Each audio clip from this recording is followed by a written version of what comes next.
बहुत बढ़िया बात है।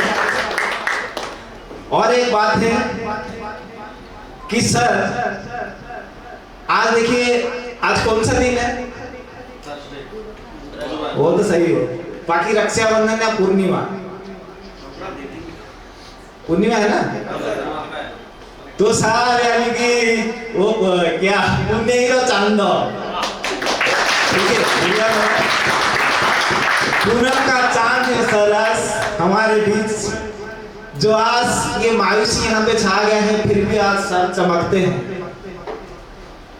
41 ईयर के सर्विस भी हो गया। 19 ईयर में सर पहले सर्विस शुरू किए थे भुवनेश्वर में, 1983 में भुवनेश्वर जीपीओ में शुरू किए थे। फिर सर धीरे धीरे इंस्पेक्टर बने, आसाम में बने, फिर उसके बाद सर ढेंकानाल में आए, तो नहीं भद्रक गए थे। तो एक बात मैं आपको बताना चाहता हूँ। देखिए पहले क्या हुआ था कि हम जब ढेंकानाल में सर का मेमो आ गया कि सर ढेंकानाल डिवीजन में आ रहे हैं सुपरिटेंडेंट बन के, तो मेरा एक दोस्त था, उसका नाम भूल गया सर, इंस्पेक्टर उत्पल चटर्जी था मेरा दोस्त डिवीजन ऑफिस में।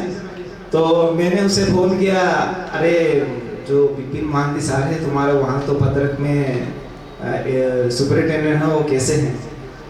वो पहले की दूसरों से सुना था सर बहुत खतरनाक है ये वगैरह वगैरह, क्योंकि बहुत सारे लोग भी पहले बोल चुके हैं।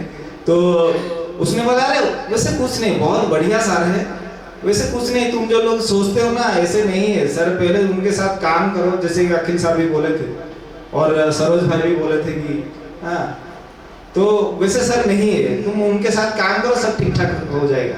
फिर हम क्या किए, फिर भी मन नहीं भरा, हम फेसबुक में सर्च किए विपिन भाई महांती कौन है भाई सर, तब देखे उनके बेटी मैडम और सर का फोटो देखे, तो फोटो देख के थोड़ा हौसला बढ़ा, नहीं सर उतना खूनखार नहीं लगते हैं।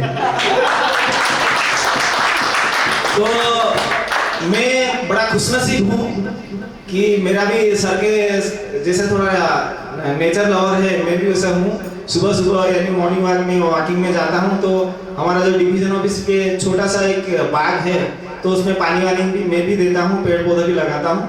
तो उस दिन सुबह भी मैं गया था 7-8 बजे करीब, तो उसी दिन सर ट्रेन से आए और मैं ही पहला आदमी था जो सर से पहला दिन ढेंकानाल में मुलाकात हुआ था। तो तब सर से थोड़ा सा बातचीत हुआ था ऐसे।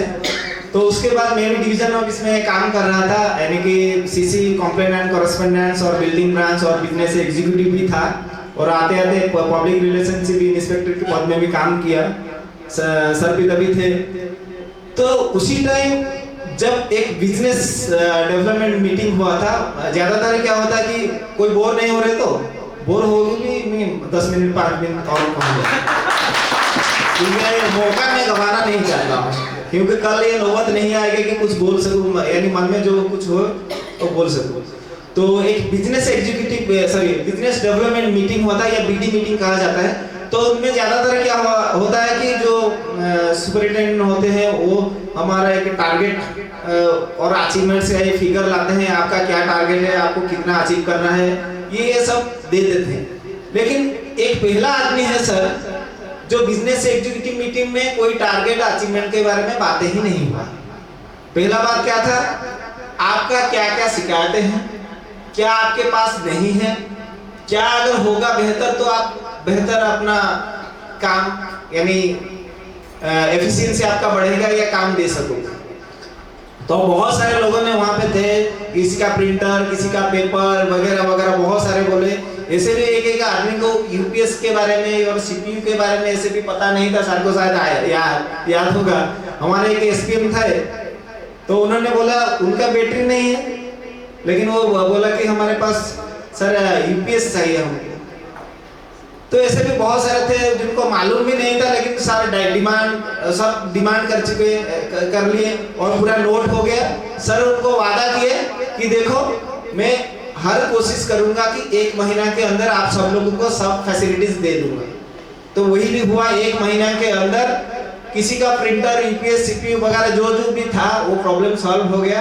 पूरा सारा अटेंड किए और जो यूनियन मीटिंग होता है, आप लोगों को ज़्यादातर पता होगा कि अब तो हो नहीं रहा है, तो यूनियन मीटिंग में ज़्यादातर ये सब एजेंडा आता था कि हमारे पास प्रिंटर नहीं है, इसके पास पेपर नहीं है, ये नहीं है, वो नहीं है। लेकिन मैं 2 साल डिवीजन में रहा सर के टाइम पे, लेकिन वो जो यूनियन एजेंडा होता था ना, वो सिर्फ 1-2 पॉइंट आता था, नहीं तो पूरा 0 यानी एजेंडा होता था। क्यों? क्योंकि अगर बातों बातों में सर सब निपटा लेते थे कि अगर आप सिर्फ व्हाट्सएप में मैसेज दे देते सर हमारा प्रिंटर नहीं है, ये नहीं है, वो नहीं है, तो वही सॉल्व हो जाता था। अगर किसी का छुट्टियों का जरूरत भी होता था तो अगर सर फोन भी करते, सर को फोन, सर ये मुसीबत है, ये ठीक है तुम जाओ। और मेरा ऑफिस का एक बंदा था अयस्कान राउत, तो अभी कटक सिटी डिवीजन में है, उसका घर कटक है, क्योंकि उनका बीवी कभी प्रेग्नेंट थी, तो उसी टाइम में तो कोई मेडिकल चेकअप ये वगैरह कुछ करना था, तो तभी वो घर में बैठ के भी अगर सर को बोल देता था, सर देखो सर आज थोड़ा मेडिकल चेकअप करने के लिए ले रहा हूँ बीवी को, थोड़ा सर छुट्टी चाहिए, ठीक है ले जाओ। तो वो बाद में मुझे आकर भी बोला कि मेरा थोड़ा गहरा दोस्त है, वो बोला कि देखो मेरा जब यानी कोई जरूरत होता है सर हर यानी जरूरत पूरा कर देते हैं, यानी कहीं छुट्टी हो तो मुझे मिल जाता है। अगर मैं वर्किंग डे में या संडे हॉलीडे में या सैटरडे में और ज्यादा 2 घंटा या कर लूं काम तो क्या फर्क पड़ता है। जिन्होंने मेरे खातिर इतना यानी सैक्रिफाइस किए, मुझे टाइम दिए, तो मैं उसके लिए क्यों नहीं टाइम दूंगा। तो ये बहुत बड़ी बात है कि एक बड़ा दिल वाला ही ऐसा कर सकता है, क्योंकि उसको पता है वो आदमी का एफिशिएंसी क्या है, इफेक्टिवनेस क्या है। देखो अगर आज उनको हेल्प कर दिए ना, वो पूरा जिंदगी भर तुमको याद रखेगा, तुमको याद ही रखेगा और उसका एफिशिएंसी बढ़ जाएगा। जैसे कि आज तक देखा जाता है कि ज्यादा सुपरिटेंडेंट इंस्पेक्टर लोग ऐसे भी नहीं करते भाई, वैसे नहीं करते। अगर थोड़ा जो एम्प्लॉइज होते हैं उनके बारे में सोचेंगे, उनका डिफिकल्टीज क्या है सोचेंगे। हाँ डिपार्टमेंट तो टारगेट दे रहा है, वो तो सही बात है, लेकिन हमारा जो इक्विपमेंट्स चाहिए, जो सुविधाएं चाहिए, वो होने के बाद अगर हमको टारगेट दिया जाता है तो हम जरूर फुलफिल कर सकते हैं। ये बात छोड़े, ये ऑफिस का टाइम काम थोड़ा बता दिया।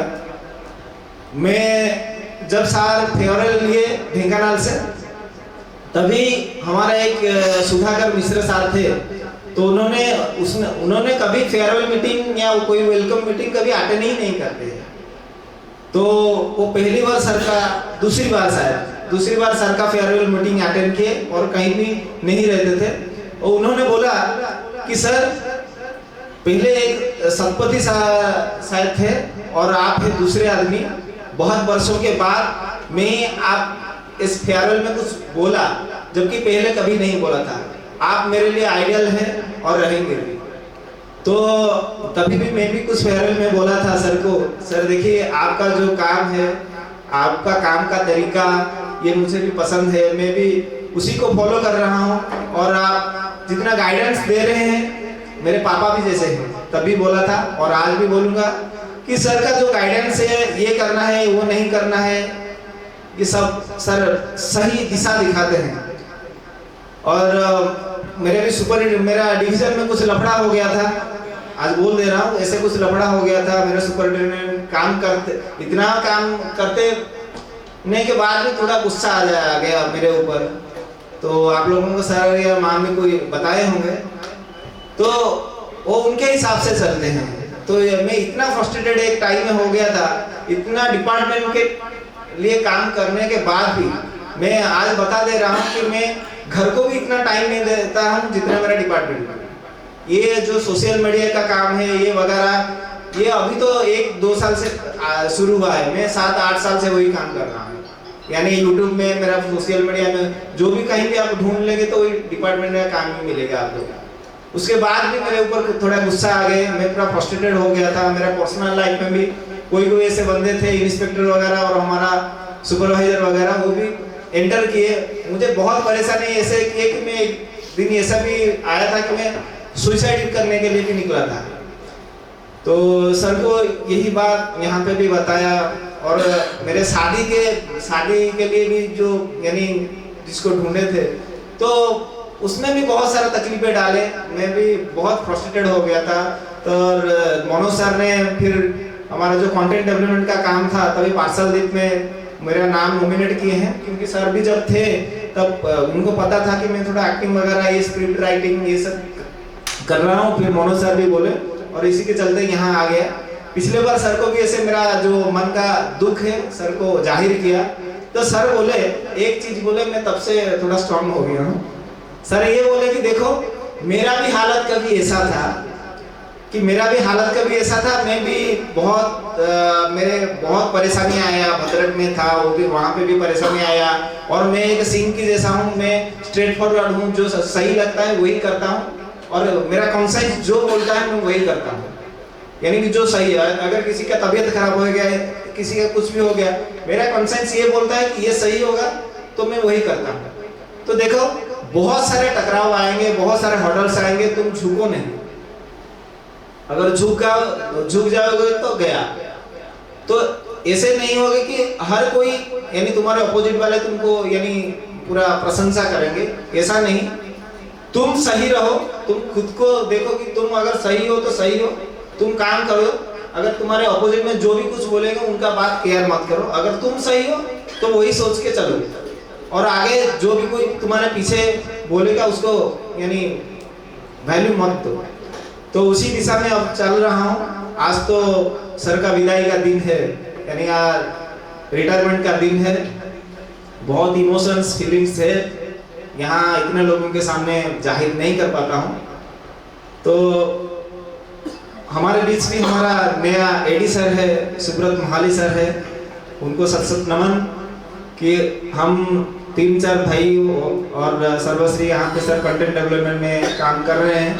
आपके साथ भी मौका मिलेगा कि हम आपके साथ काम करें और जितना हम डिवोशन डिपार्टमेंट की काम के लिए इंटरेस्ट ऑफ डिपार्टमेंट दिए हैं, यहाँ भी रह के और भी काम करेंगे। और मैम को मेरे सत सत प्रणाम और उनके बेटी और भाई यहाँ पे भी हैं तो उनको भी मेरा प्रणाम। और सर का ख्याल रखना, क्योंकि हम सर जब यहाँ पे आते थे हम तो देखते थे और सूरज से पता चल जाता है सर ठीक मूड में है या नहीं और आज कैसे हैं। अगर आप अभी तो उतना मुलाकात नहीं होगा, सर अभी घर में होंगे, अगर कोई भी नौबत आया तो मिल लेंगे। फिर भी सर का केयर करना। और सर प्रणाम और तहे दिल से आपका प्रणाम और शुक्रगुजार हूँ जो यानी कि मेरे लिए आप जितने भी किए हैं यहाँ व्यक्त करना कम होगा। सत सत नमन, धन्यवाद।